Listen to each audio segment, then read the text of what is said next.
show before the show, we got crazy. We made old fashions again, but it's not just whiskey. As Jim Beam peach whiskey, because that's the best peach flavored whiskey in my opinion, and it still be a bourbon. Mm-hmm. It has to be a bourbon to go in an old fashioned.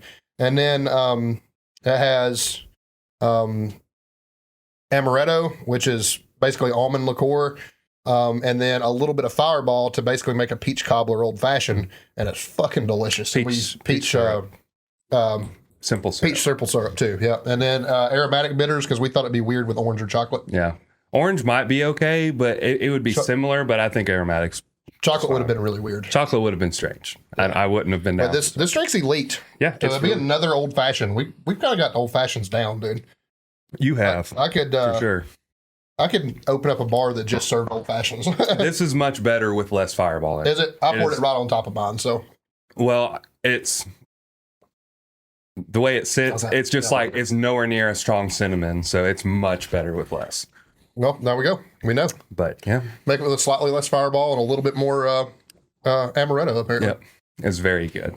It's but really good. While while we're in the show before the show, I got to talk about something. Some social media stuff that happened with someone who we actually are going to be mentioning today with Lane Norton. So you may have seen the video he made talking about holiday food. Did you see it? I don't think I did. So I don't want to say anything out of turn here.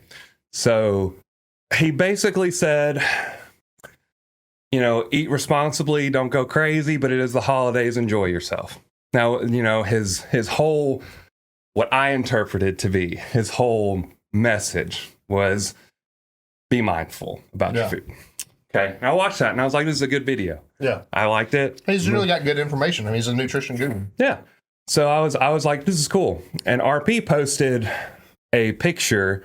It was a joke. It was like the amount of calories that are in your holiday foods. And it said, it said it doesn't matter, just eat the food, right? Just enjoy it, right? Yeah. Which they are what I commented on it and I tagged Lane Norton. I said Lane Norton just made a post about this, but the opposite, right? Yeah. Because his thing was be mindful of the food. Their thing is just eat the food. Yeah. He commented very aggressively towards me. Oh, yeah, really? He was very like, did you miss the entire point of the video or blah, blah, blah, blah, blah. I was like, I sent out a long reply and I was like, I know exactly the point you were making. This is absolutely the opposite. Have you read the comments on this? Because like all the comments were, that's all I needed to know. I'm 4,000 calories deep and blah, blah, blah. And it was like, okay, like, I don't know. I wasn't necessarily mad. And I even told him, I was like, this comment didn't come from a place of Lane sucks. Like, I'm not trying to call you out. I'm actually more surprised about RP posting this and not being more like, you know, like, yeah, enjoy the food, but whatever. Oh, yeah, I remember. RP said, it's just one day, just eat the food or something like that. And in his video, he said, it would be fine if it's just one day, but it's not just one day because all the holidays sort of blend in. And he posted, well, he didn't post. He talked about a study. He may have posted it in the comments or whatever, but about how most of the weight gain happens from like November or October through January 1st or whatever. Like that's when most Halloween, people, New Year's, where all the food holidays, you know, other than like the grilling holidays, but like that's where the you know, the pies, the desserts, the fattier foods, only like lean protein you're getting is if you're getting like ham or turkey. And some people will be like not doing the fry it or, you know, whatever. But anyway, I just thought that was interesting. And I'm wondering. He responds a little too aggressively to people that appreciate him. Yeah. That's long been one of my critiques of him, I guess. But I mean, I feel like he thought I was criticizing him. I think that he's so used to being criticized that he probably is just always on the defense. Right. He gets called out for being way too defensive about stuff. Yeah. It's like, fuck, just like, it's fine. Just like kind of relax. It's the internet. Like, it is the internet. And for somebody that's been on the internet forums, like made his name on internet forums and has everybody and their mama has commented positively, negatively in between I mean, the man gets death threats for him to still be responding Right. to people like that's a little bit. I mean, it's a little bit ridiculous. He's a little fragile, but Right. I like Lane because he does. No, he's got a lot. And that's the thing. Like, I'm not going to stop following him or stop listening to his information because he got a little upset or hurt about what I said. But it was just weird. Because, like, he's liked my comments in the past before about stuff. I'd said, you know, I hate sumo and I kind of pick on the sumo guys, but I don't think it's any easier. Like, your range of motion is shortened and it makes it a little easier. But, like, I'm not going to go out and do sumo because I suck at sumo. And he was like, yeah, that's a good point. Right. Yeah. So it was just weird to me that he was so aggressive about it. It's like, did it come off? Like, when I tell you it, would you have come off as I'm attacking him? I don't know. But also too, like, connotation and intent, like, just doesn't come across well via text anyway. Yeah. So, I mean, we've probably sent each other things that were like, hey, that guy's being a fucking asshole. Like, you know, like, it just is what it is. I think inevitably we all do it. And that's the reason why, like, it's one reason why me and Sandy's been together for 16 years is because we never have an important conversation via text message. Right. Like, because you miss Context. Yeah, you do. You miss context, and I just think that happens. Yeah. I can't sit here and tell you whether I thought you were being, I didn't read them, so I don't know if you're sounded like a dick or not, but, like, it's so easy to misinterpret somebody's intent. Well, I mean, my literal post was at BioLane just made a post about this, but the opposite. Yeah. That was the entirety of my original post. Yeah. So I don't know. Maybe his thought was that I was saying that he said you shouldn't eat the holiday food, but that's and that could be a misinterpretation. I understand that, and that's where I tried to explain it. He never responded. He never did anything else further after that. But I further explained. I was like, no, like, you said be moderate. They're saying fuck it, eat the food. Yeah. Like, that's very different messages. Yeah. So in my opinion, it is the opposite. And the comment section was very much the opposite. Like, I don't know. It's just a funny thing that happened. Funny things that happen on the internet. Man, I'll be honest with you. Unless it's one of you guys, I don't go commenting under a video. If it's a major name I follow, like, I'll comment like, hey, good job, coach, under Ron shit. Right. Or if it's somebody like a big lifter I know personally or something, like, but I'm not getting in.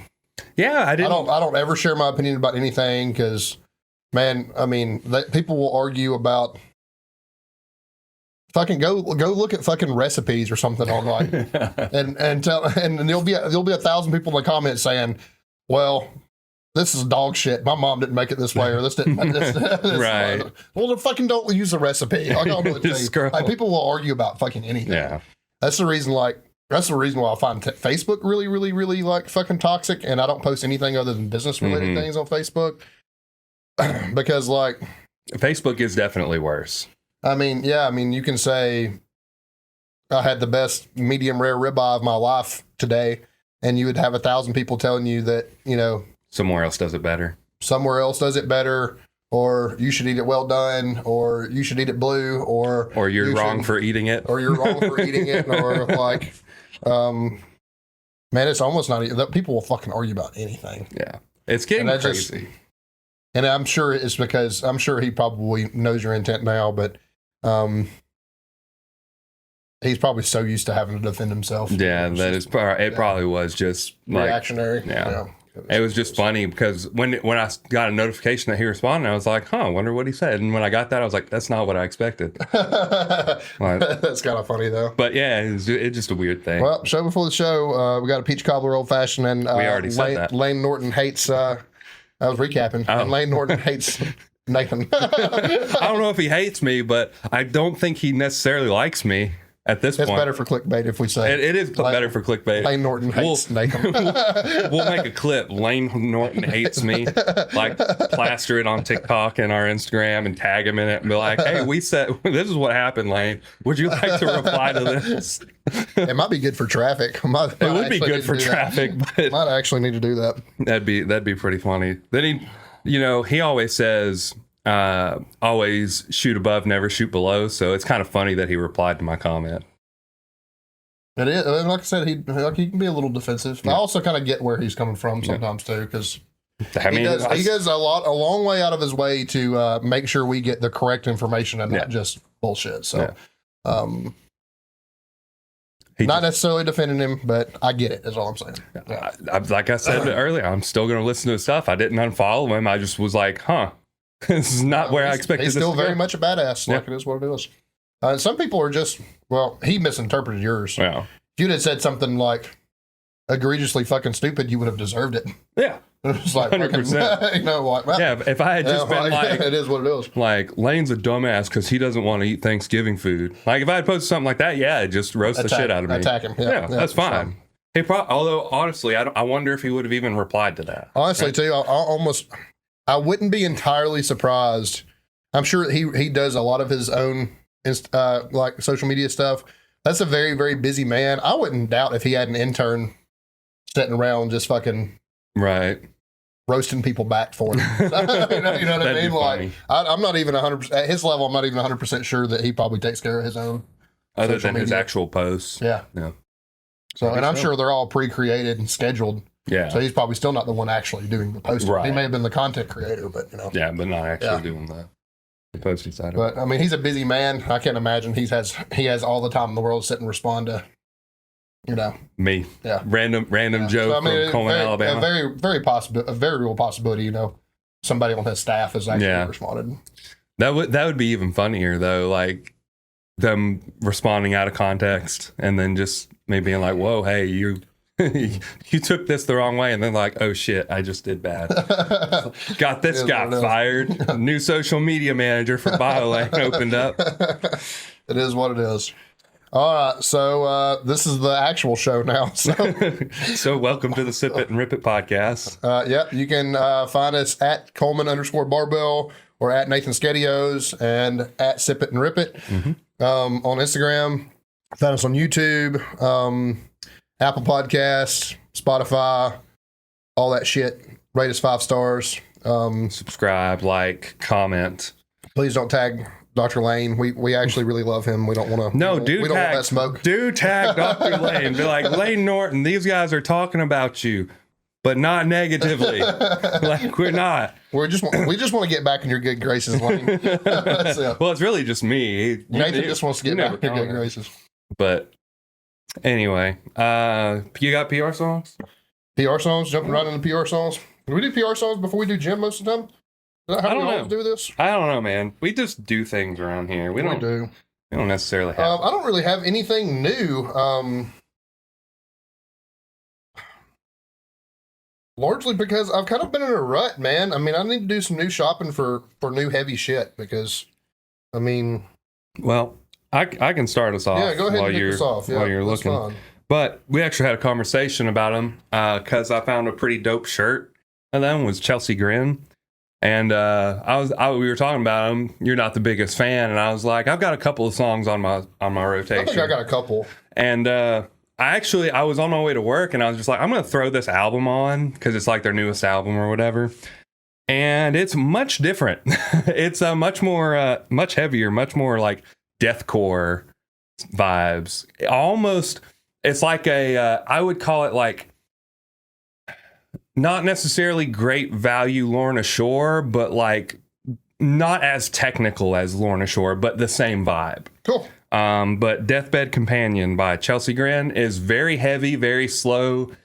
Almost, I don't want to say quite like Cannibal Corpse, but very similar to when they play slow cool. And heavy. So I was actually surprised. I was pretty happy with it. So yeah, that sounds cool.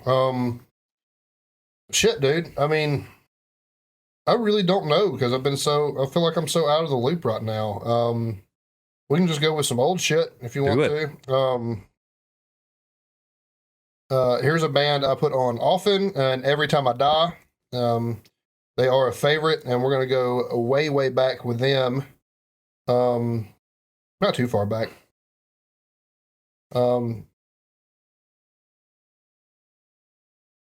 Let's go Underwater Bimbos from Outer Space by Every Time I Die. It's fucking awesome. That's a really fucking awesome song. That sounds pretty funny, honestly. The opening line is I want to be dead with my friends. That's pretty fucking cool. So listen to Underwater Bimbos from Outer Space by Every Time I Die. I will not forget that name. It's hard to forget. Yeah. I'm going to do one more, and if you don't have another one, that's fine. But just because it was something I listened to today, and this one is specifically not heavy, and is very off-brand for me, I'd say. But, and I've talked about them before, sometimes when I'm in the gym, if I have like a blasting headache, I don't want to listen to anything heavy, but I want something still to pump me up. And Beartooth is kind of that band that is not always very heavy, but can still pump me up. Fair. So They're the past is dead by Beartooth is my final entry for if you have a headache and you don't want to listen to blast beats. That's fair. That's fair. So my second one, I'm going to put a second one on there. I just don't know what it's going to be yet.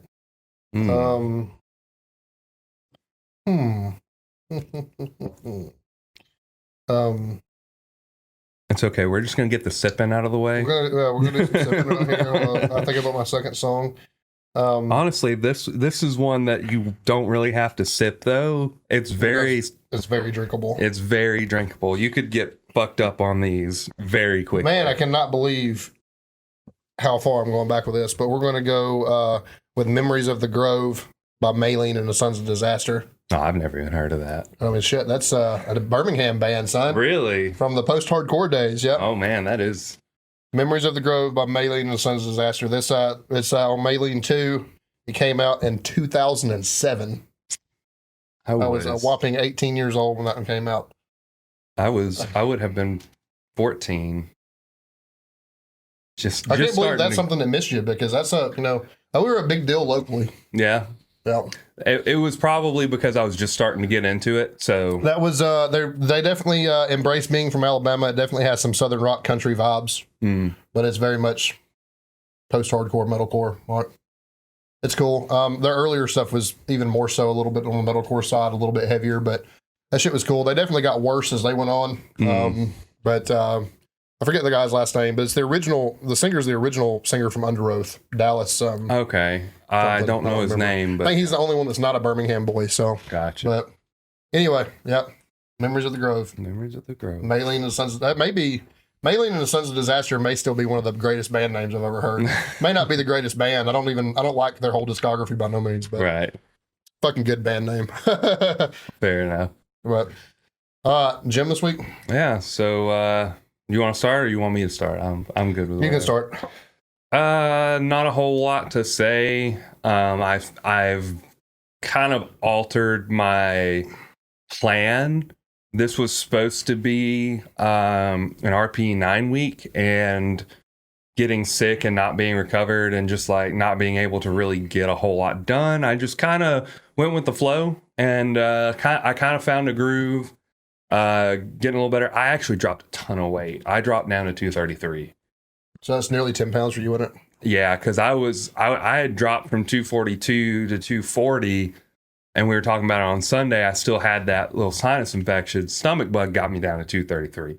So I was pretty bad off. I don't know what I weigh right now, because I don't even want to step on the scale until I feel a little bit more comfortable. But I could physically tell, like looking in the mirror, I was smaller, and I was like, it's bad. Yeah. So, but I'm going to get blood work done tomorrow morning, so that'll be good. Hopefully, get a good diet. Well, get a diagnosis that gets me some prescriptions and gets me where I need to be. I hear you. Other than that, like, I didn't do anything crazy in the gym, just kind of stuck to the plan. Well, tried to stick to the plan as closely as I could with everything that was going on. And I have some alterations that I've made. I've got like a 30-something week plan with goals, but not necessarily with things that, it's not necessarily a 30-week plan that's laid out, but just goals that I have for each of those weeks. Whether I hit them or not is not necessarily important because I'm not in prep yet, but just kind of like to give me a little bit of structure and maybe get a pretty big total next time I lift. You going to QC? I am going to QC. I highly recommend that place if you're looking to do PEDs and TRT correctly. QC Wellness is very, very thorough. They're up in Madison. I do think they have a Huntsville location as well. They do. But I go to the one in Madison. They've been really, really good. And through their guidance, I've been able to make myself stronger on TRT dosages than I did on performance enhancing dosages. So, and it's all about just getting certain things right. I was short on some hormones that aren't PED hormones that led to performance benefits. You know what I mean? That they normally wouldn't, because you actually kind of need those things to operate normally. Actually, so very, very, very, very much recommend that place. But anyway, my gym week was good until it wasn't, and it still wasn't bad. I tested positive quite a long time ago for a torn meniscus in my left knee. I didn't ever have it imaged because it comes and goes. So to be completely honest with you, despite the positive test, I didn't have imaging done. So like it was basically a physical test. Yeah. They were looking for a click in my knee, basically. I did test positive for that, but I haven't had imaging done. I really think it's really tight quads, because traditionally when I've had knee pain, it's been from not doing mobility. But anyway, the meniscus tear, tight quad issue led to some knee pain yesterday. Me and you have just made the decision to basically just flip my volume from 3 sets of 8 to 8 sets of 3, or 6 sets of 3. I think on fronts. I think it's six sets of 3. 3 on fronts, but shorter rest period. But yeah, we're just going to do that. Time under tension seems to be the biggest bother, so it stands to reason the more sets, less reps is going to be the way to go. And then in terms of lunges and stuff, we're just going to try to survive them. But I think that'll be the key. Outside of that, pretty strong week. Pretty good on overhead press. Much better week on both deadlift and close grip. Of course, I have no competition lifts at all right now. So we're just holding on for dear life. Well, you have back squat. Well, I have tempo back squat though. Well, yeah. But so considering it's all off season work, it's been pretty fruitful, and you'll be happy to know, because I'm always trying to bring my arms up. I got like 4 or 5 major compliments on my arms this week. So yeah. And I'll be honest with you, my triceps in that deadlift video are pretty fucking yoked. They're pretty fucking big in that last deadlift video I posted. So so that makes me feel good. So it was a fruitful week. It's just one of those things at my age, when all the shit that I got going on, you got to manage. Yeah, you got to manage, and it's just one of those things. You can make the adjustment and not suffer so much, or you can be stubborn and risk getting hurt and be down a lot longer. Yeah. So this is going to allow me to continue to be able to work. It's not really what I need in terms of volume. I really do need those high rep sets, but we're still going to hit the overall volume. So, and I think we can go back and like retest it after a certain amount of time with some mobility work, and like, yeah, we still got plenty of high volume work on unilateral movements and accessory work too. Yeah. So it's not like we're just doing sets of 3 on everything. Yeah, no, just barbell stuff and stuff that's agitating. But the biggest thing too, I think the biggest contributor to this is actually advice that Joe gave you. I've applied to my own back squat.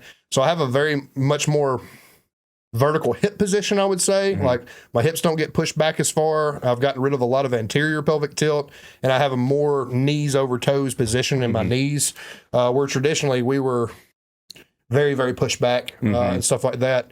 So it's yielded a much more powerful squat, but there's just wear and tear of something new. You know, when I was squatting the way I did before, I kept a very, very mild hamstring strain in my right hamstring all the time, right? Because I was pushing my hips so far back.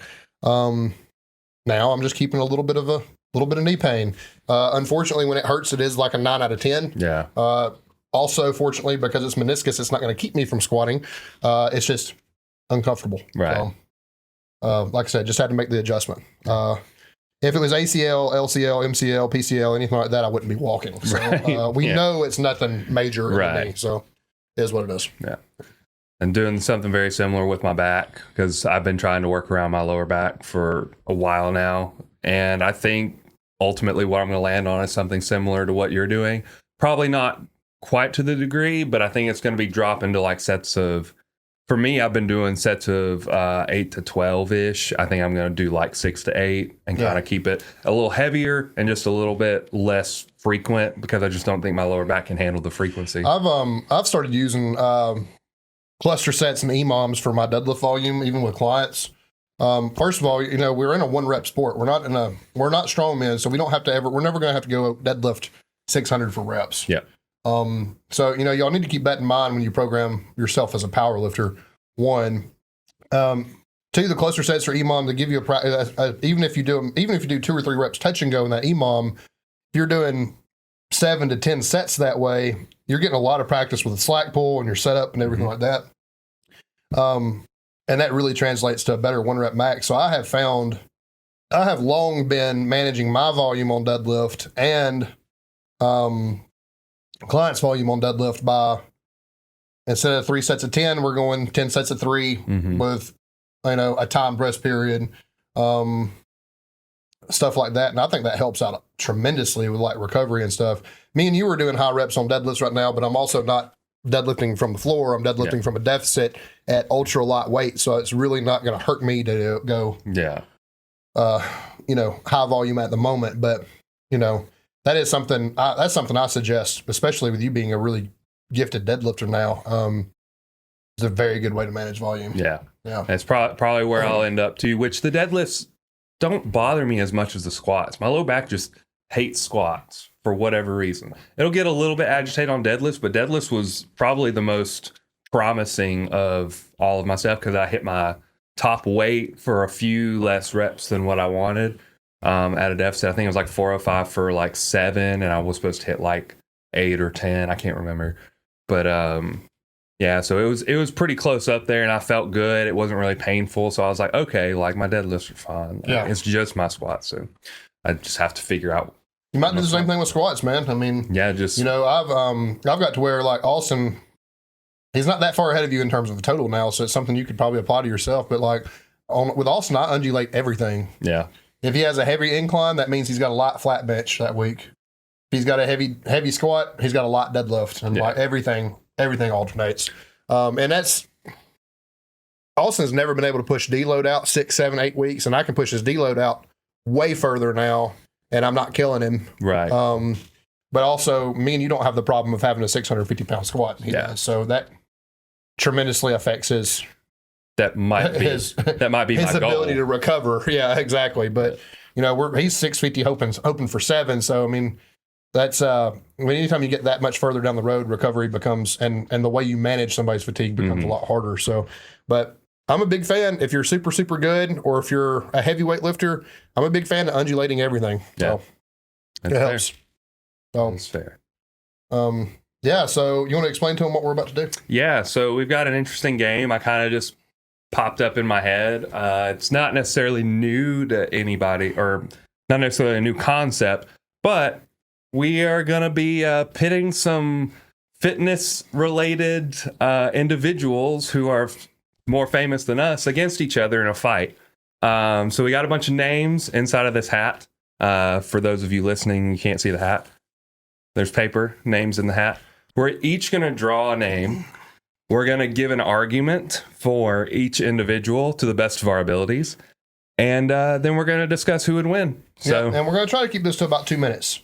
Yeah. So we're going to set a timer. You're going to draw first before we start the timer, probably. Give us a second to think about it. Let's see. Yeah. Okay. I'm just going to grab this one and make it a little less of a deal. Well, Oh, shit. I think I'm winning. I'm just going to tell you right now. I'm going to be honest with you. You might not. Oh, really? So go ahead and reveal your lifter. I have Eddie Hall. You might. I have Dan Bell.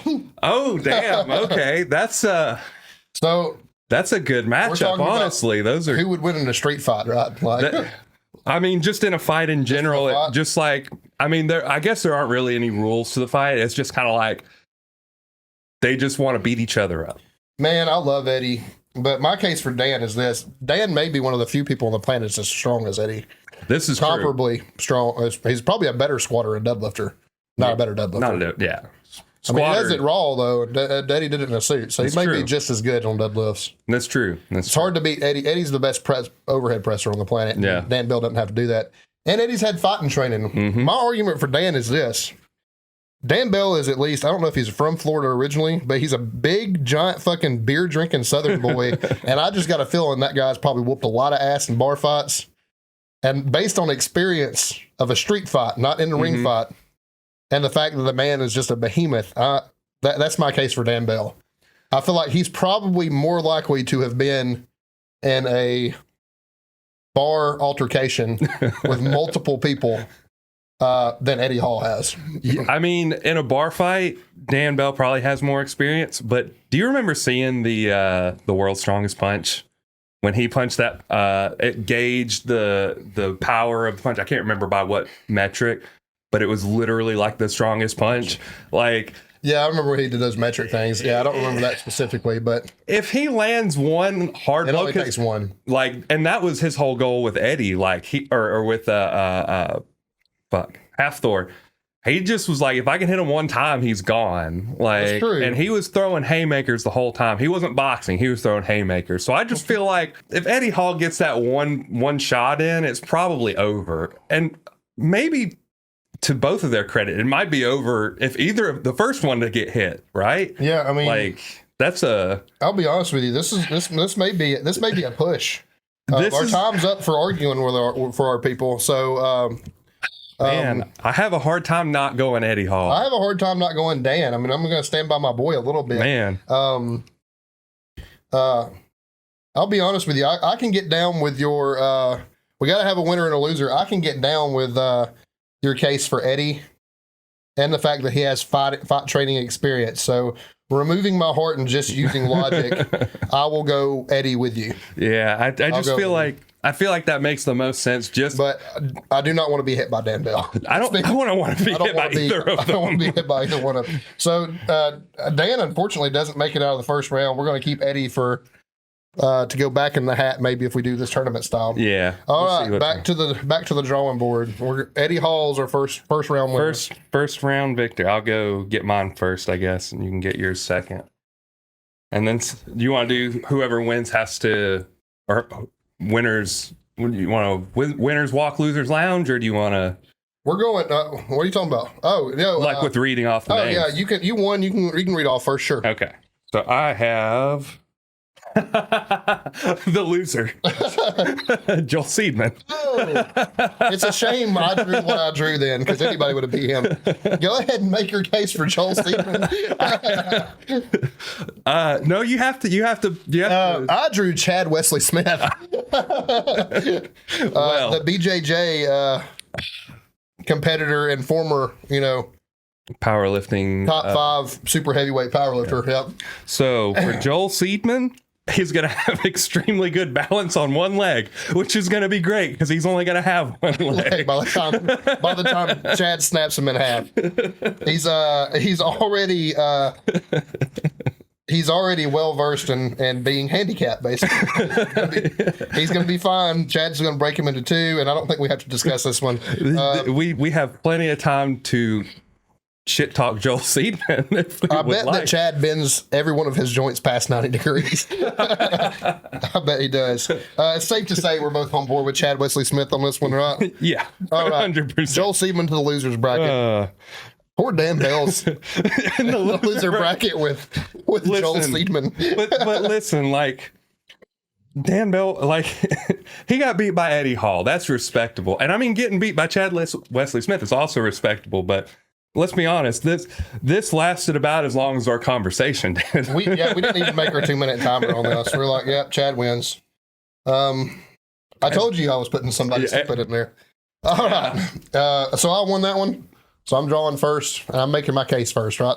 Yeah, you'll read your name first. I'll read mine. Okay, interesting. So I got Matt winning. Okay, I got Lane Norton. My biggest case for Matt, and maybe your biggest case for Lane too, is knowledge and experience. Yeah. And Matt's claim to fame, and as far as his track record shows, he's incredibly fucking durable. Mm-hmm. Matt also makes, he makes a lot of money training powerlifters, but he makes a lot of money training special forces, paramilitary, like firefighters, police officers, stuff like that. So I would just bet, I don't know this to be a fact, but I would just bet that Matt Winning probably knows how to fight, both in a bar situation and probably technically.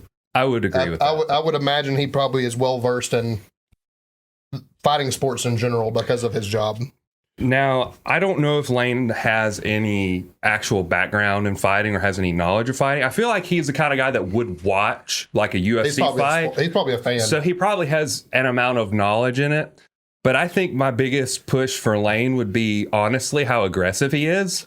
He does have a no quit mentality. Like, yeah. So he's like, kind of a crazy person. If In a Matt good way. Winning wasn't willing to kill him, he'd probably I feel like he would just keep he'd be shit talking the whole time. He'd be You trying think Lane, you would have to kill Lane to get Lane to stop? Yeah. I think so. I mean, I think Matt's pretty well equipped to do that. Because neither one of them have fighting experience that I know of, right? Maybe The weight advantage goes to Matt Winning. He's a big guy. in terms of both strength and in terms of his size. Yeah. I think he's walking around the 240s right now. So What Lane gets out of that is the quickness. I'm assuming he probably can throw a fairly quick punch as light as he is. He's a 198 lifter, isn't he? Or is he a 220? I think he's a 198. I want to say 198, but well, actually, don't they have a weird class in his? Yeah, because he's POA. Powerlifting Yeah, I think America. he's like 205. Okay. Thing. It's something weird like that. But regardless, Matt's a Midwest. I mean, so's Lane though. Matt's a Midwestern boy from Ohio, and just has a degree of grit from him. He's also ex West Side, and I just feel like the likelihood of him having to fight other West Side lifters at some point probably is pretty likely. yeah. And while he doesn't openly talk about it, Matt Winning probably also has PEDs on his side. This is true. He probably does. Lane is drug tested. I feel a little cheesy putting Lane in the losers bracket, but I feel like Matt takes this one, to be honest. I agree. Just mostly because, and even though I pushed for his speed, I do think mostly I feel like Matt would have more knowledge about the sport of fighting. I think so too. Just specifically because he does train special forces, he probably has a good idea of what you need to have. And he's no slouch cardiovascularly either. Yeah. He's a big proponent of GPP and stuff like that. So Yeah, I agree. I think Matt Winning takes the win here. we're sorry, Lane. Please don't listen to this episode. We are now officially on the we're not going to tag. But Lane train. what if he agrees? What if he's like, yeah, I probably wouldn't beat Matt Winning in I a do fight. feel like you would have to kill him because I don't think he would quit. Yeah. I don't unless maybe like- it was like I wish we had somebody really good at claymation so we could do celebrity death match for all these. we could hire an animator and be like, hey, can you animate these fights real quick? Just like there's like 30. I guess we do about 2 minutes, about a 2-minute animation, just like them killing each other. That'd be pretty. I dope. still can't believe Dan Bell got a bad draw, dude. He did. Eddie right off the bat. He deserves to be in the winners bracket. He does. It is what it is. Yeah. All right. So I won you again, won. right? Let's grab another one. Grab this one, whatever this is. Okay. Who you got? I got my old coach Brandon Allen. Okay. I got Chris Bumstead. So, you want to go? I don't even know that we have to discuss this one. I mean, my case for Brandon is Brandon's an ex-football player. He knows what it feels like to get hurt, Yeah. hit, do the hitting. I mean, He's a big burly motherfucker. he's a big burly dude. Has been in contact sports before, even though it wasn't fighting. One of the strongest men on the planet at one time. He does arm wrestling now, so he's probably got some pretty strong arms. I know I shouldn't be giving you more. more ammo. The man probably throws a punch. And he's a little bit of a roughneck too. Yeah. So Yeah, and then also he's not the big pot smoking teddy bear he used to be. You know, he quit all that. So Yeah. he's probably a little bit more fight or flighty now than he used to be. yeah. So So what does Chris Bumstead have? I guess he's pretty. physique and a lisp. he's pretty lean. He is. What does he weigh? He probably has better conditioning than Brandon. Yeah, Was 220s, 220. So he's. I don't remember what classic is, but I don't remember either. But so he's probably got a speed advantage. I would say he has an advantage in like limb length. So probably he can probably keep him further at bay. I'm just assuming. yeah. Like we don't know for sure, but I do know. Brandon's pretty tall. He's 6'3". Is he? Oh, I Yeah. thought he was short. No, he's extremely Okay. tall. Well, never mind. Let's just take that back. He And I probably- also don't think I'll be honest with you. I don't think Brandon, if it's a life or death situation, if we're talking about celebrity death match, I don't think Brandon's above just hitting somebody with something. Right. Like, that's not a fist. Like, Yeah. whether it be a bar stool or I mean, I would say most people would be. And Brandon's way too nice. Honestly, I know him as too nice of a guy to have this conversation.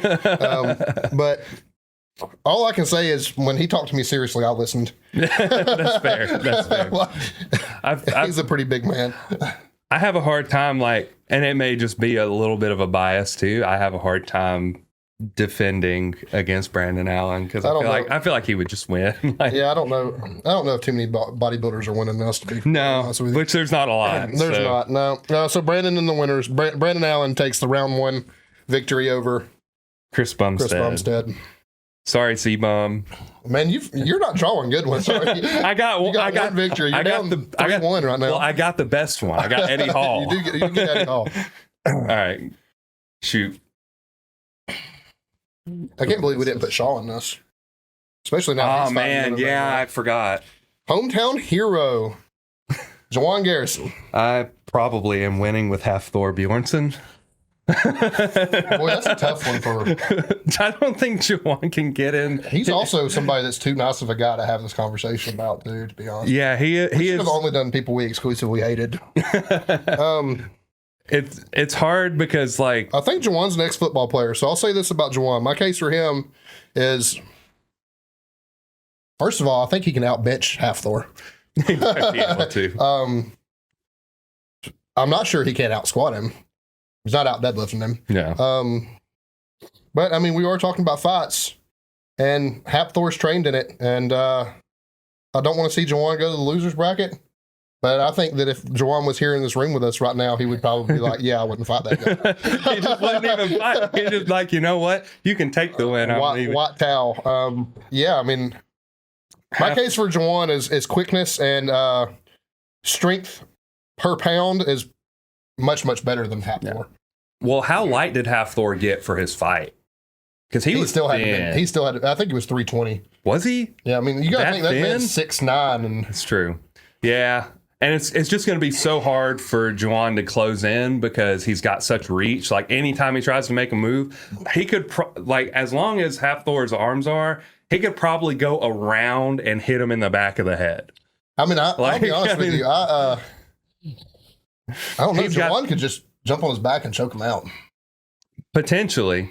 But if he's fighting shape thinking half like- Thor, I'm thinking like bar fight Jawan right now. That's what I'm thinking. but if half Thor, like, if we're talking fighting shape half Thor, he's going to have enough mobility to grab him and just is chunk him. See, I Let's wish be we would have honest. drove Jawan against Derek because I think Jawan would have killed Derek. To be honest with you. But anyway, Yeah, I think that common sense prevails. Unfortunately, I gotta send Jawan to the losers bracket, and Hap Thor is trained in fighting. To be Yeah. fair, and he is a massive human being. He is very large and also mean. I believe he beats his wife.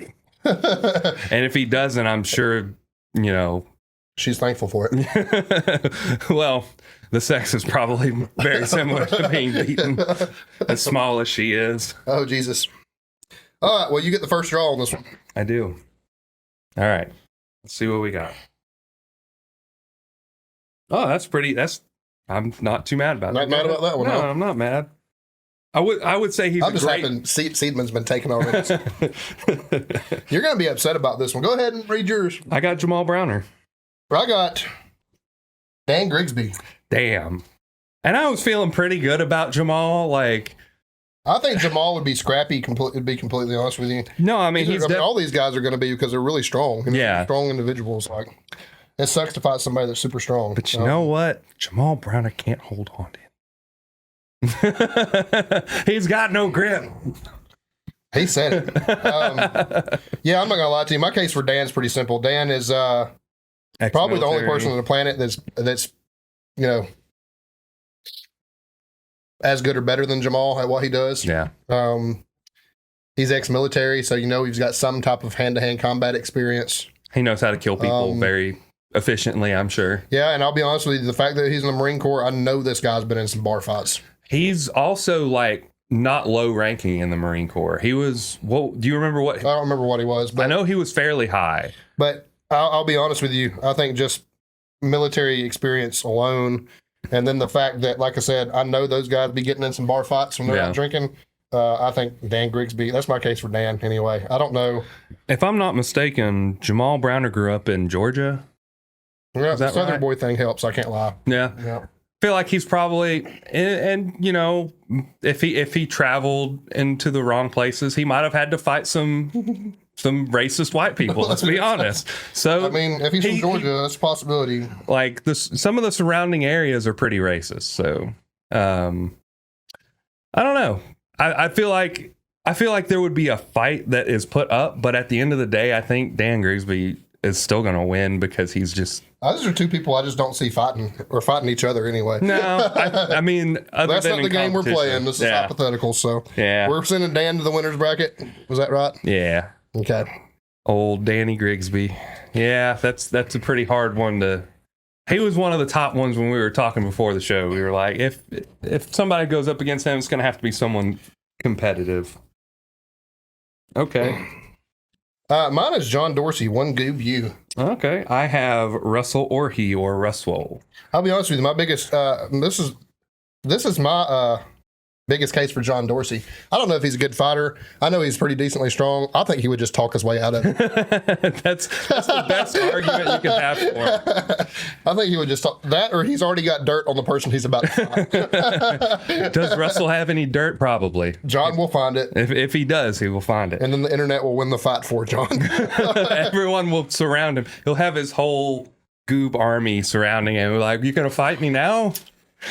I think Russell Orhee. I feel like he's got an athletic background, doesn't he?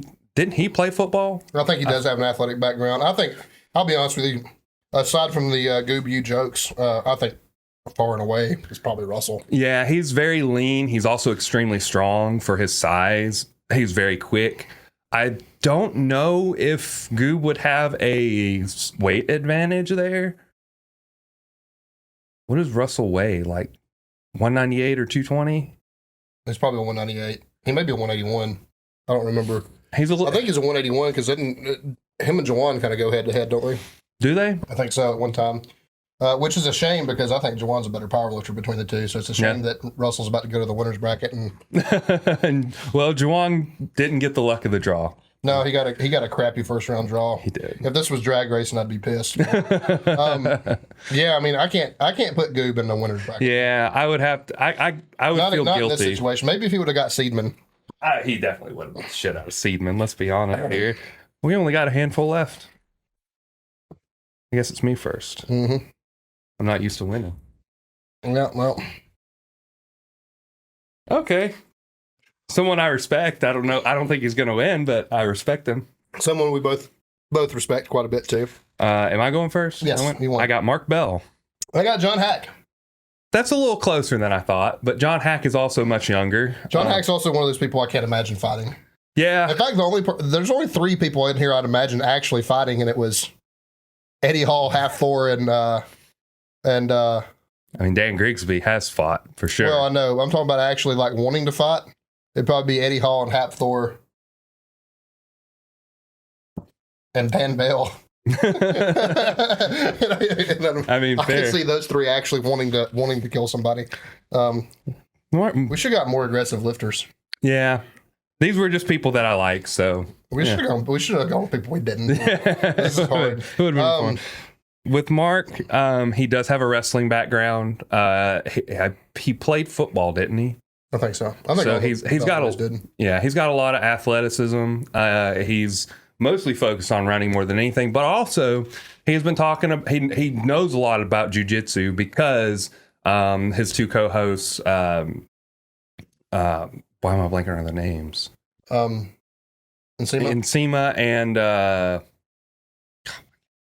Anyway, both of them do jiu-jitsu, so he obviously is going to get something from them. I know he's had them do moves on him before. His mobility is probably pretty good for his age because he practices a lot of mobility. Running, he's got a lot of endurance, probably in pretty good fighting shape. He probably is closer to being in fighting shape, I'd imagine. Yeah. I think my arguments for John are very, very simple. Is going to be youth and the fact that pound for pound he's the strongest person on the planet. Yeah. And I think that matters. It does matter. I think this is a hard one, honestly. I think that while Mark might be a little bit more skilled in something like this, I think John's like one of those one and done guys. It's only going to take him hitting Mark once. I don't know. I feel like Mark can take a pretty good punch. By his own admission, he kind of is a meathead for real. Like, yeah. He also calls him. He could Rocky Balboa this shit and just like get beat to death and then win on knockout. he's also, to his own admission, said he's a pussy. So it's kind of hard to know. Like, what is Mark Bell about? I think we got to go Hack. Man, you got to take your heart out of it. I took my heart out of it for John. Yeah, but that's the thing. I really like John Hack, and against someone else, he probably would win. We'll give it to Hack. We'll give it to John Hack. Not all these are easy. They're not easy. I think I hate putting Mark Bell there just because I feel like he would have an advantage. We got 2 more left. Yep. And I went first, right? So yeah, one of them's got to be that guy. Yeah. And we've been waiting on. Damn it. I got Derek Thistleway. I got Joe Sullivan. Oh, bud. Yeah, it's kind of like, and I hate that so much because they've actually had words. I'd actually love for Joe Sullivan to kick Derek Thistleway's ass. I would actually love that. I think my argument for Derek's obvious. He's not. I don't think that he may total a little bit more, but I don't think he's so much stronger than Joe that it matters. I know Joe presses more. Derek does have a BJJ background, but I'll be completely honest with you.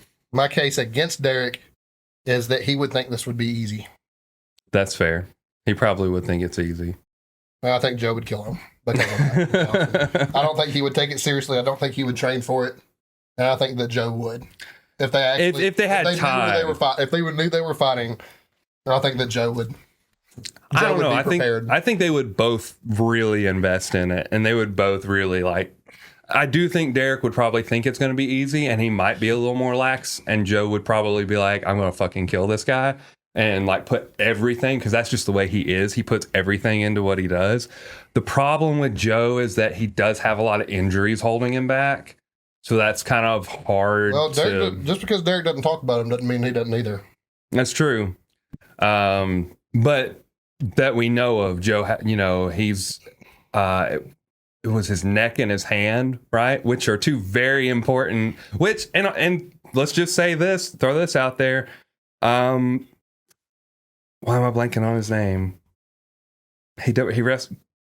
Kurt Angle wrestled with a broken neck and won a gold medal in the Olympics. So I think, injuries don't necessarily mean everything. In a fight, I think this matters. I think heart and willingness to go a little bit further favors Joe Sullivan. I feel like you're letting your heart get in the way a little bit. I probably am. Because I want to agree with you. I think he's hard to vote for, to be completely. It is extremely hard to vote for Derek, especially over someone like Joe, who's such a nice person and who puts so much into everything that he does. But I just have a hard time thinking he's going to win that fight, like straight up right now as it stands. Like no preparation, no prep. I mean, about a bar fight. Yeah, I feel like Derek. I can go that way. I hate that. I think I can go that way. I hate saying that. We almost feel like we need another. I almost feel like we need another episode for the losers bracket before we can. We need to allow the best loser to get back in this.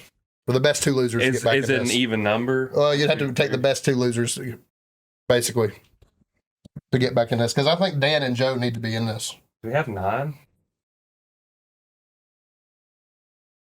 We do. So we have 18 total. So we need a losers bracket real quick.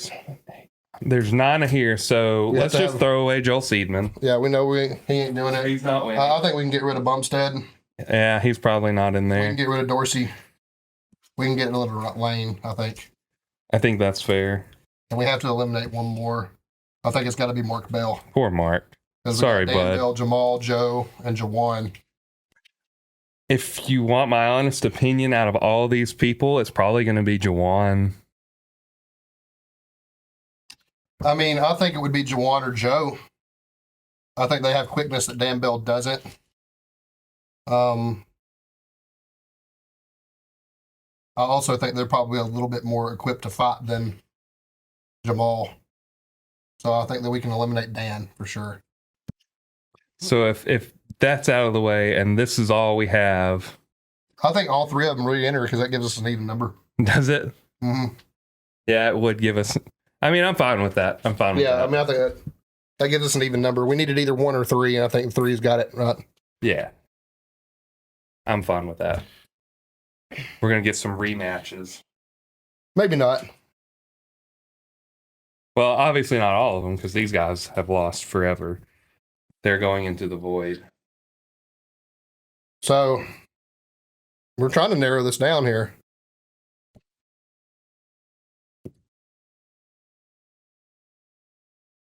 Who is going to Who come was the out? last winner?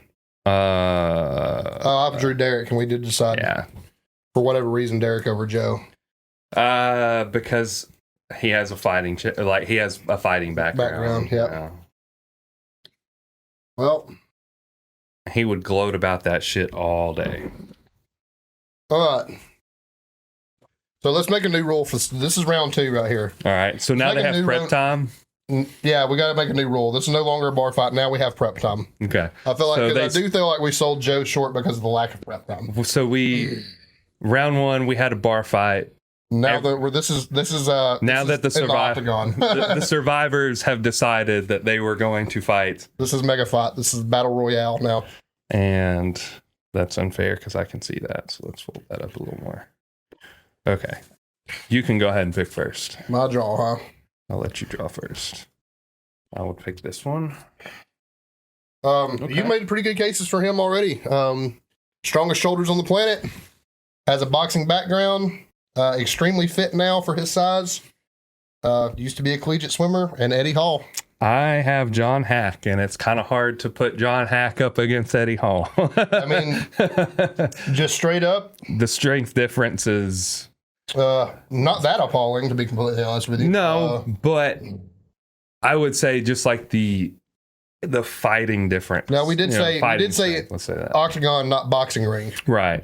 So in that case, I think that favors John. he is going to be going in leaner and quicker.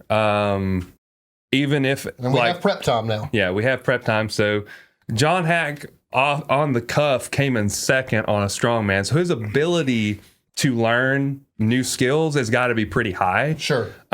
So him going into a fight, one thing that I will put in John Hack's favor is that Eddie Hall is probably going to go in thinking the same thing he did with Half Thor, and he's going to try and hit that one knockout punch, where John Hack is going to play him the out. sport of boxing and Well, not. MMA, because we said octagon. Okay, that's Which I still think favors John, to be honest with you. sure. The wrestling would favor somebody smaller and more athletic in this situation, I think.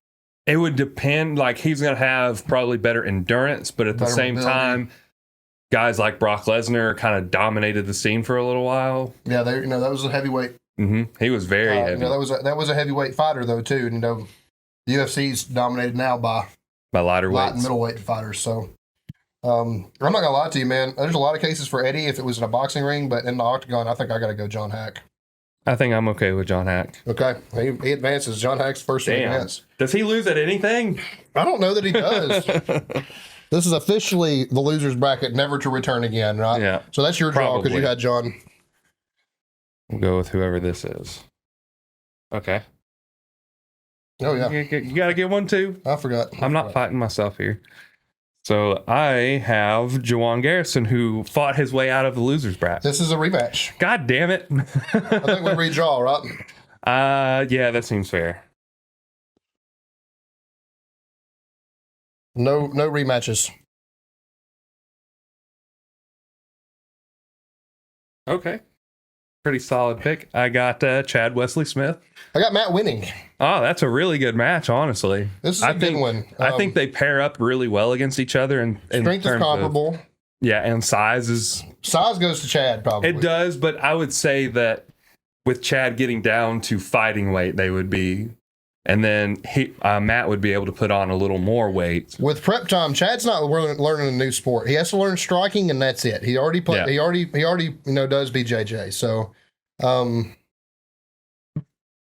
Matt is having to learn two things. We already discussed Matt probably has some experience in both because of how he coaches and who he coaches. But I would just be willing to bet. I think it would have to favor the person who's already in the sport. Who's already in the sport. Yeah, I think the experience will trump here.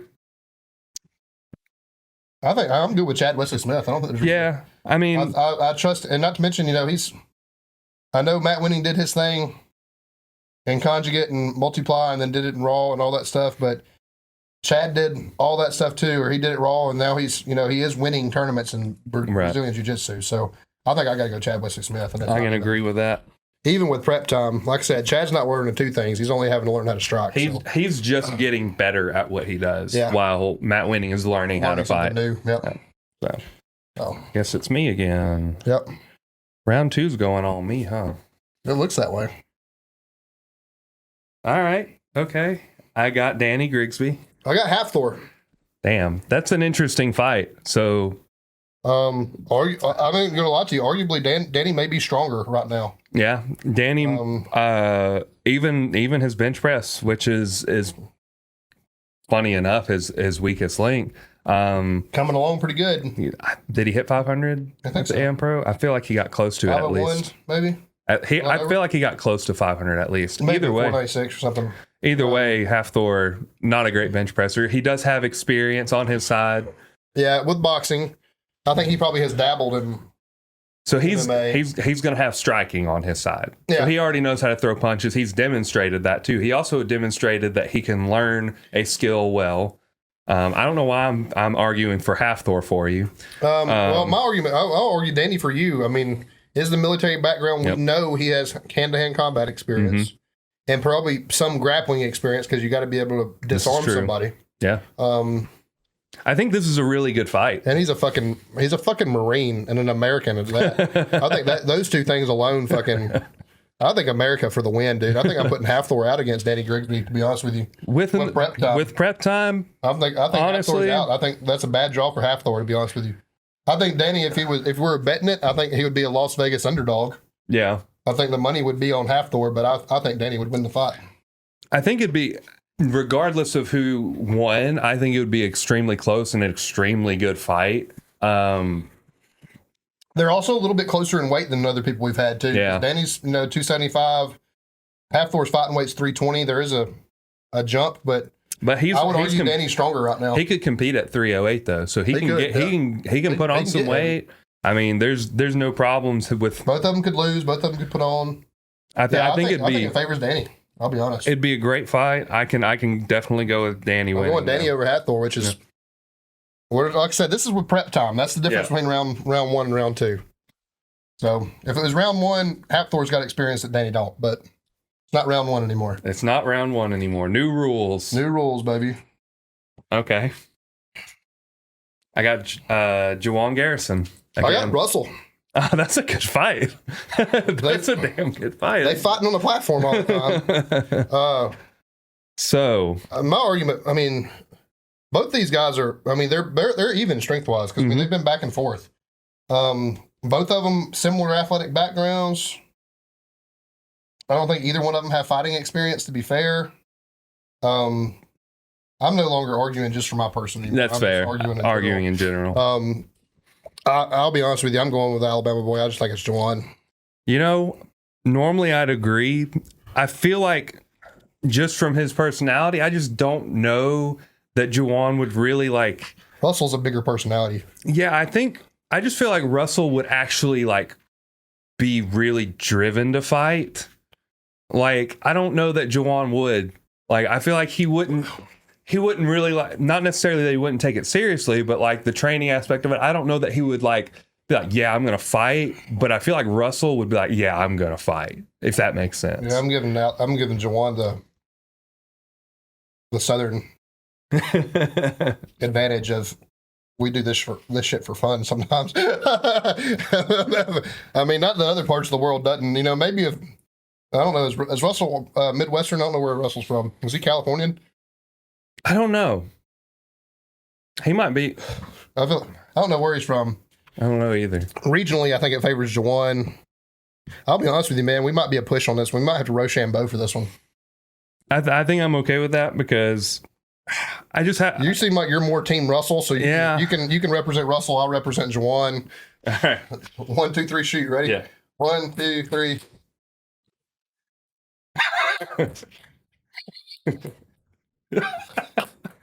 All right, we got Russell on Rochambeau. That was a push. So nobody crucify me over that one. If you didn't see, we matched like 7 times in a row. We did.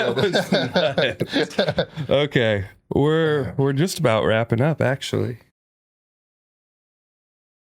Okay, I'm all right with this pick. I got Jamal Browner.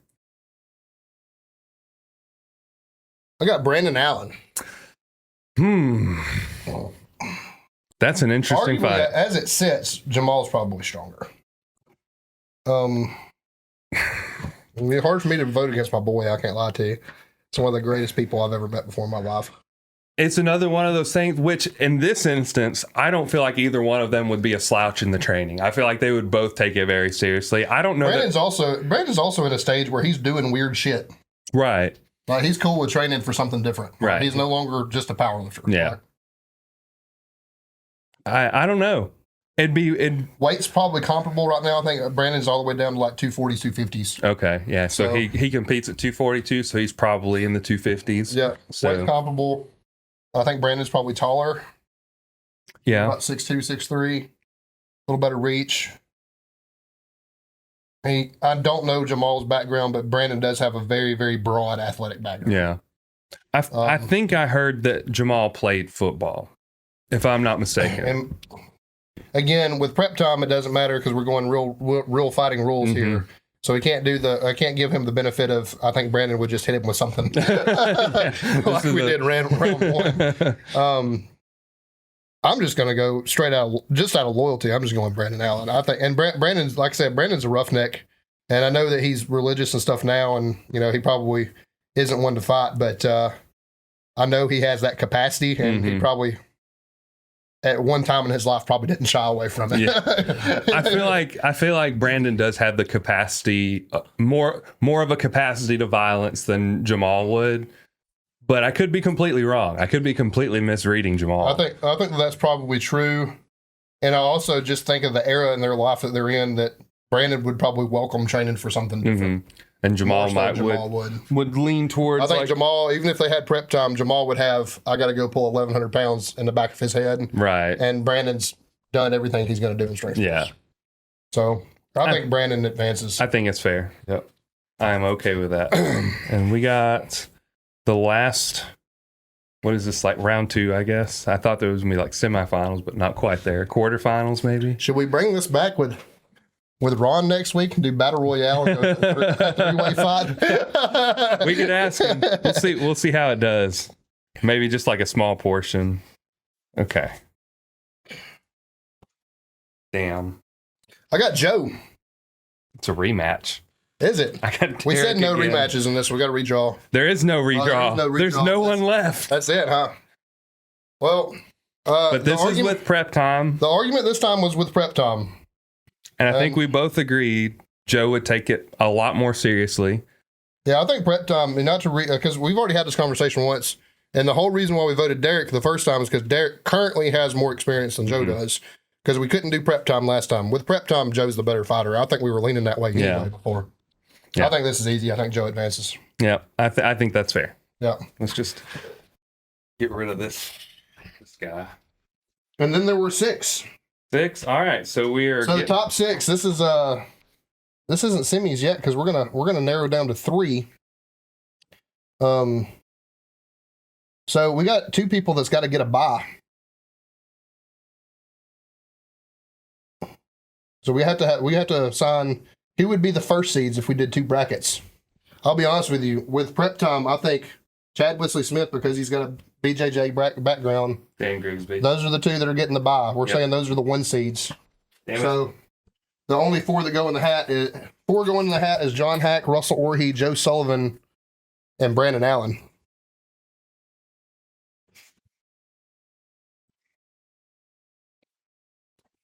So we have decided, because of background, Chad Wesley Smith and Dan Grigsby get the bye, And they're advancing to the and semifinals. they're going to have to play a wild card.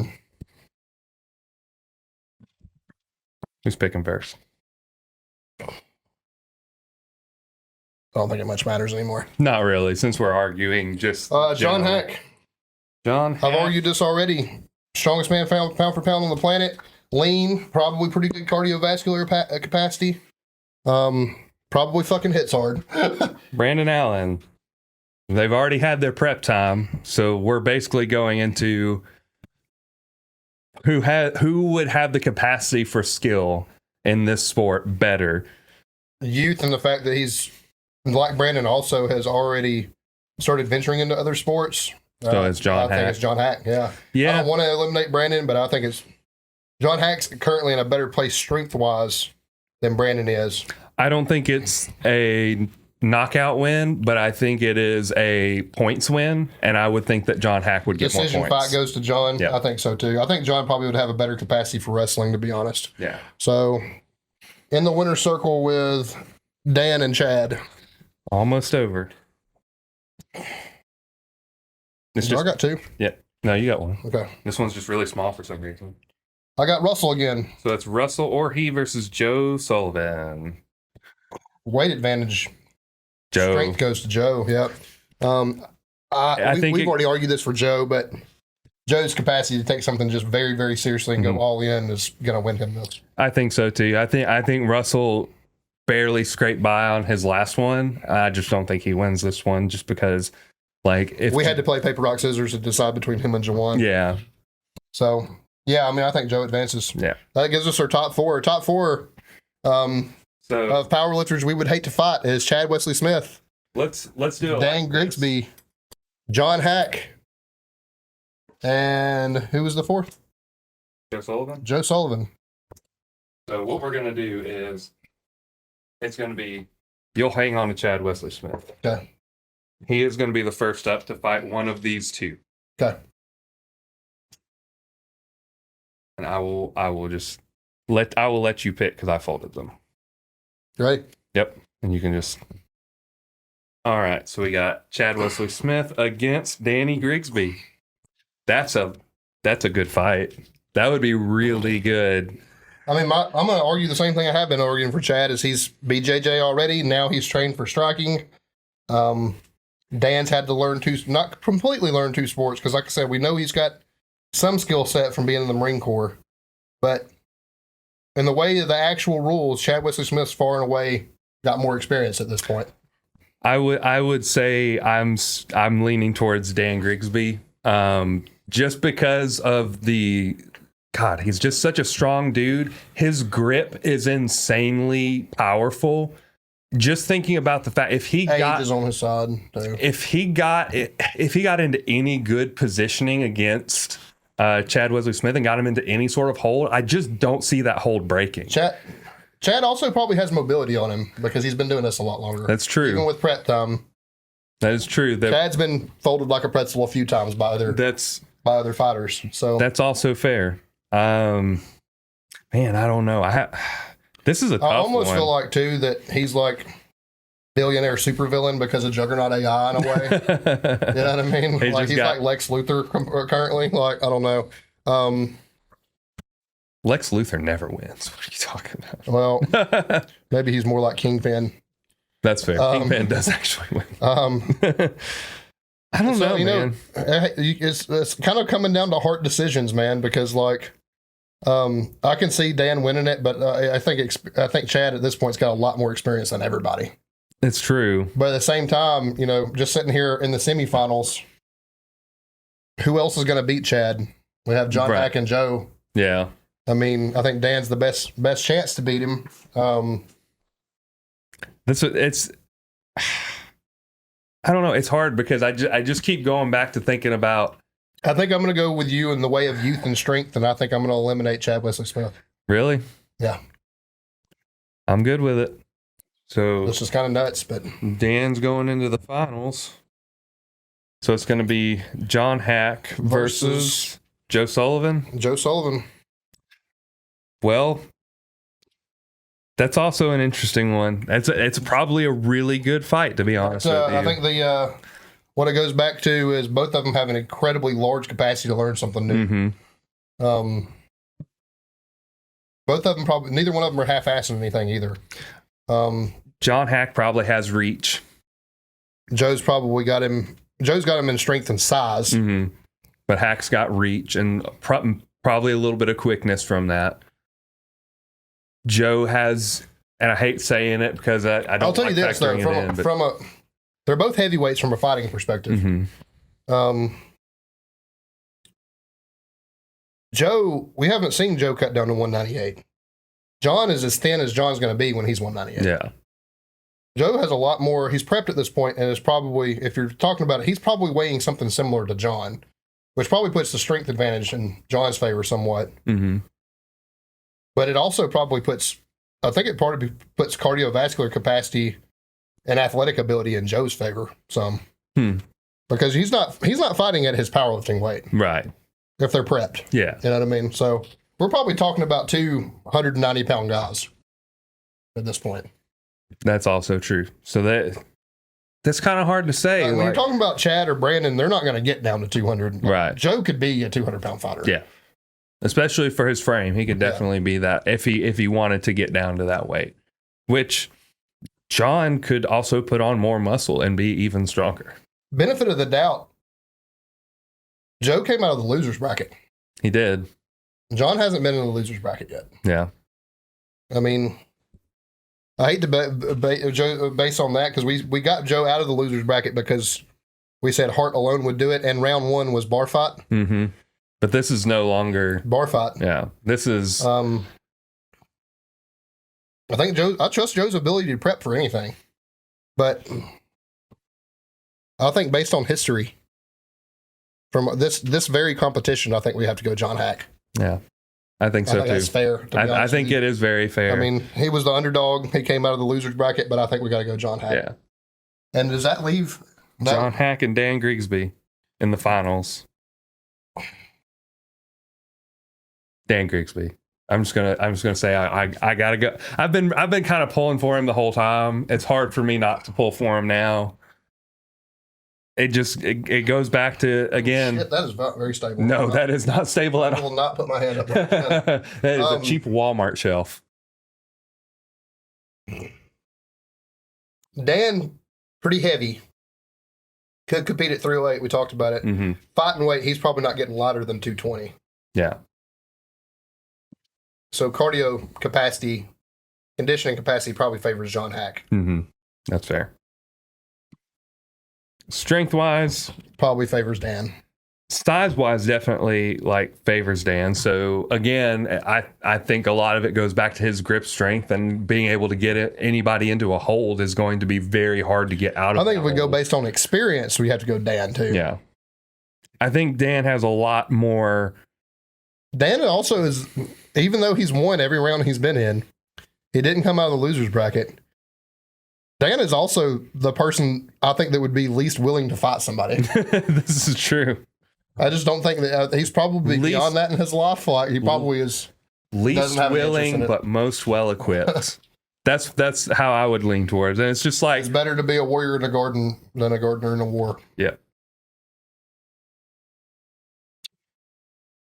I think Dan Grigsby is our powerlifter we would least like to fight. I think so too. I think that probably takes it. John Hack, great performance. Did great. Finally lost at something.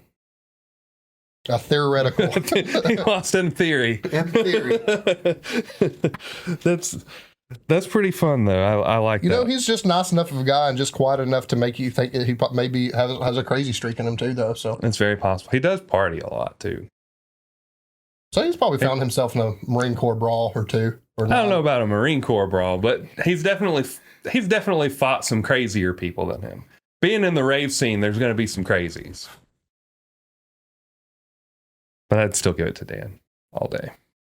Dan Grigsby, our powerlifter, we at least like, or fitness professional we would least like to fight?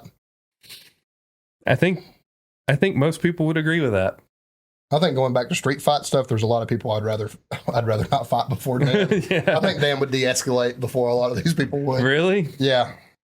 I think unless you were just Least like to fight in a bar brawl, probably Derek Thistlethwaite.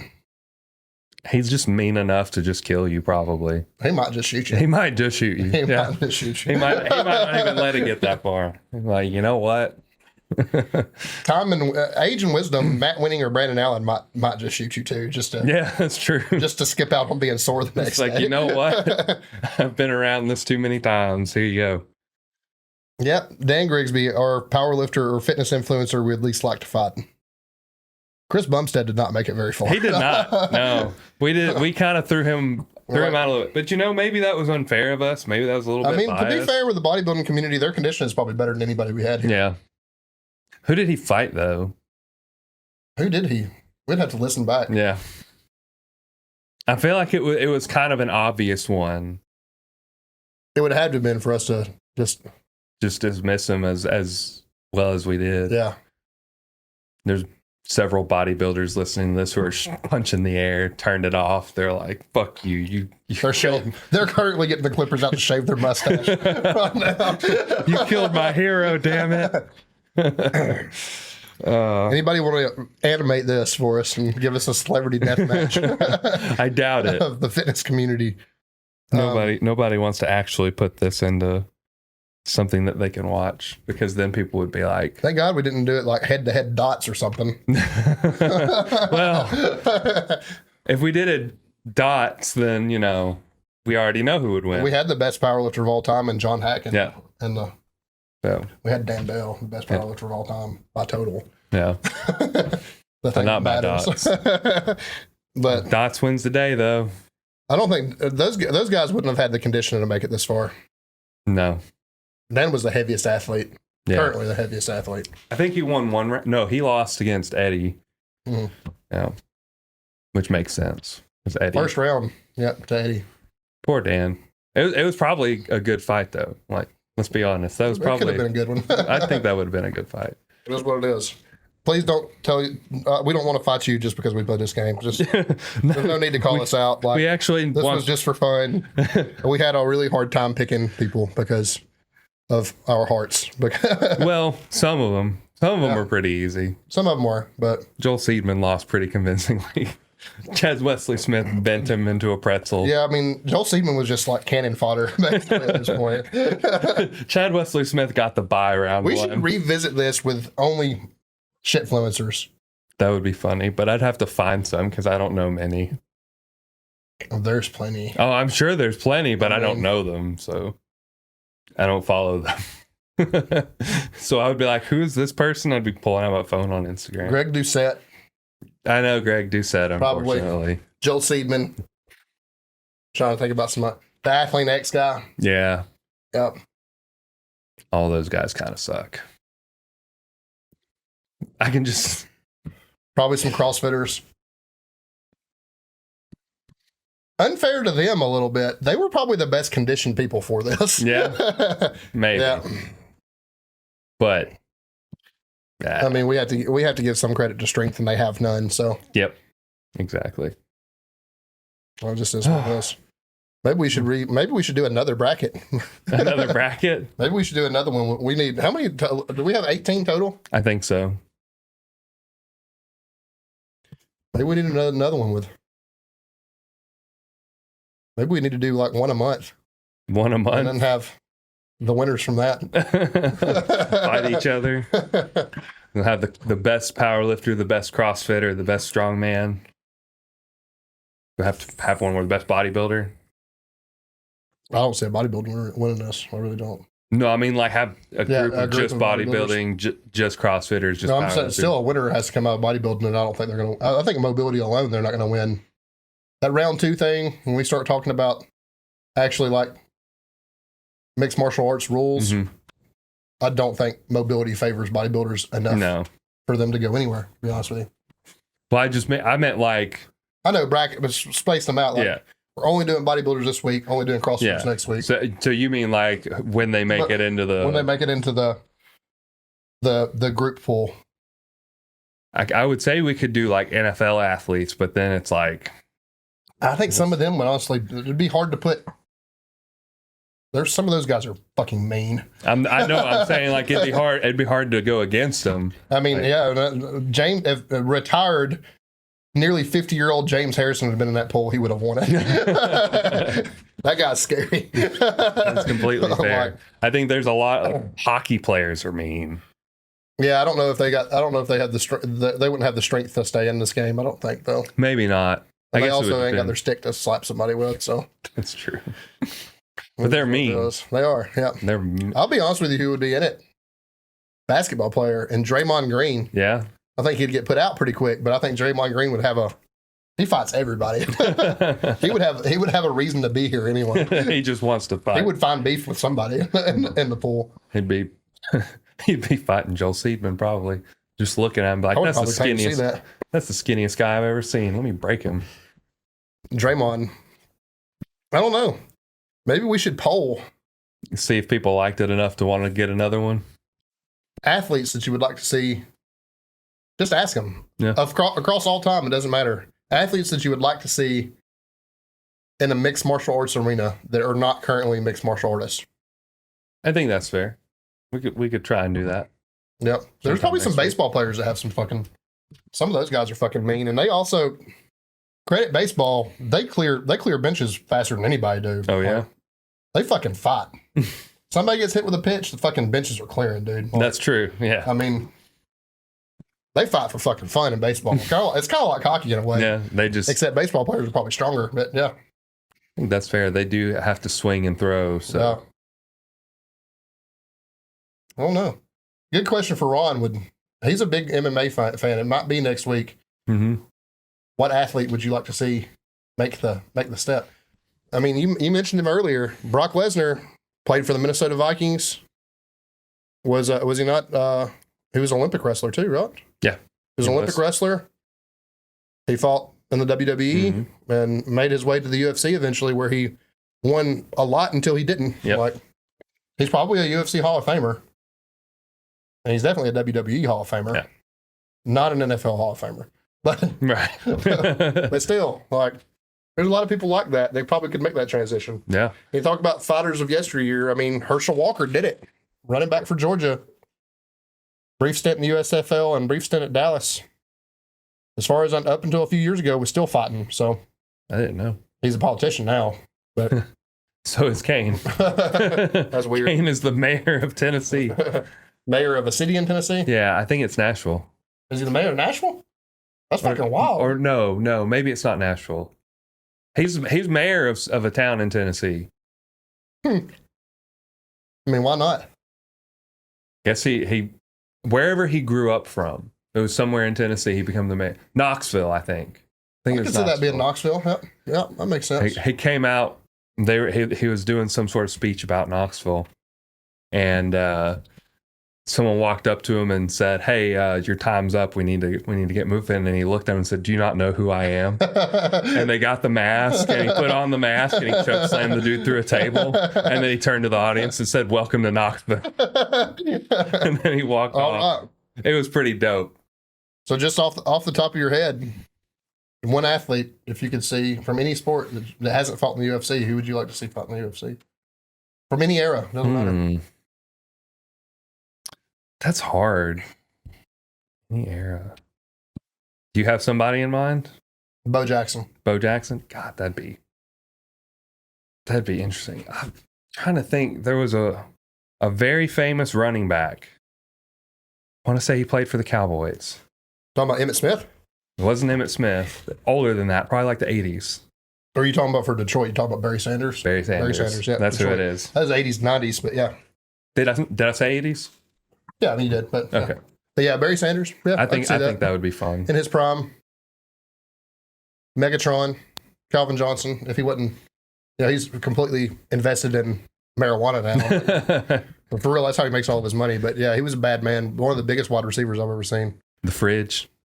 He was huge. He was huge. I Um, don't know how well he would do, but it would be a spectacle to see him fight.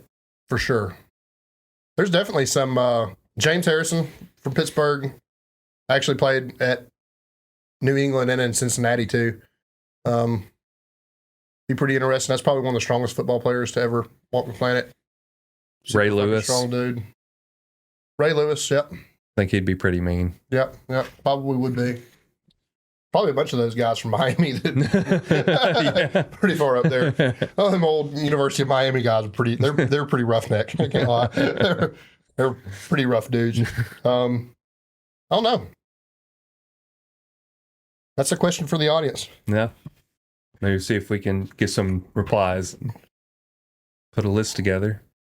I guess we're gonna pit them against the first bracket winner of Dan Grigsby, the strength athlete / fitness influencer that we'd at least like to thought. Right.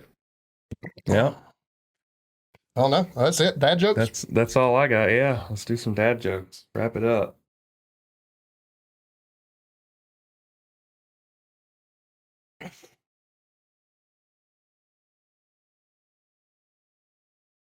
Always takes me forever to get, but I have a bunch of.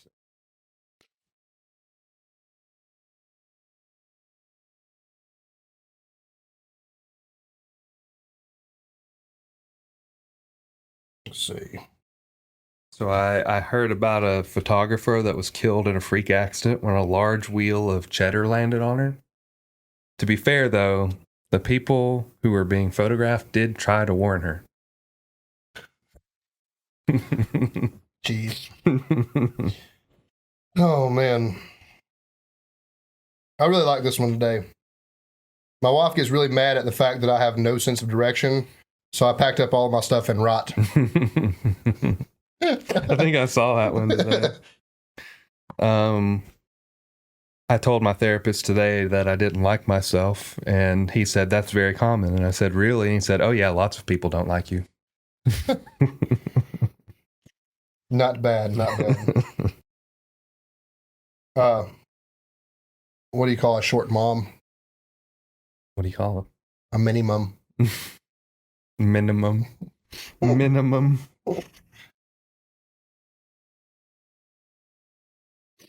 Oh man. I was applying for Australian citizenship, and the interview asked if I had a criminal record. And I said, "No, is that still required?" Police have arrested the world tongue twister champion. Yeah. They said he'll be given a tough sentence. Oh. So rough. Let's see. Yesterday, I purchased a world map, gave my wife a dart, and said, "Throw this, and wherever it lands, I'm taking you on vacation." Turns out we're going to be spending 3 weeks behind the refrigerator. Oh, man. Exciting.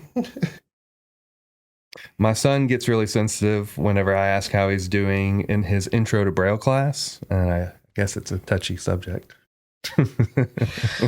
Ooh. I can't take my dog to the pond anymore. Yeah. The ducks keep attacking him. That's what I get for buying a purebred dog.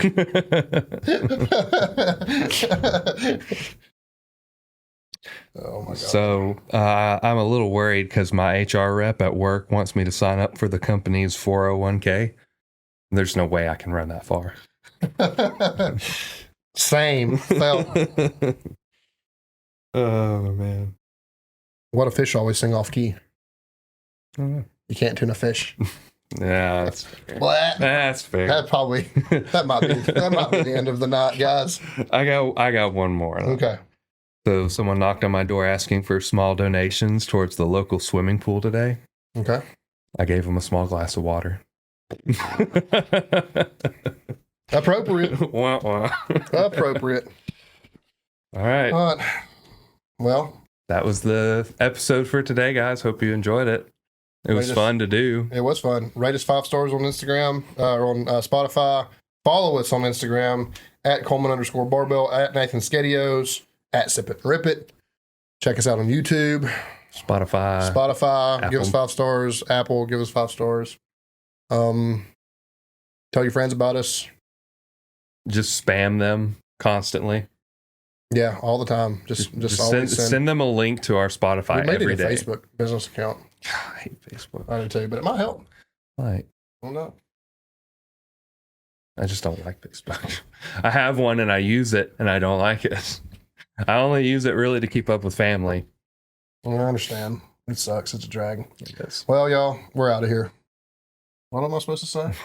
Bye, y'all.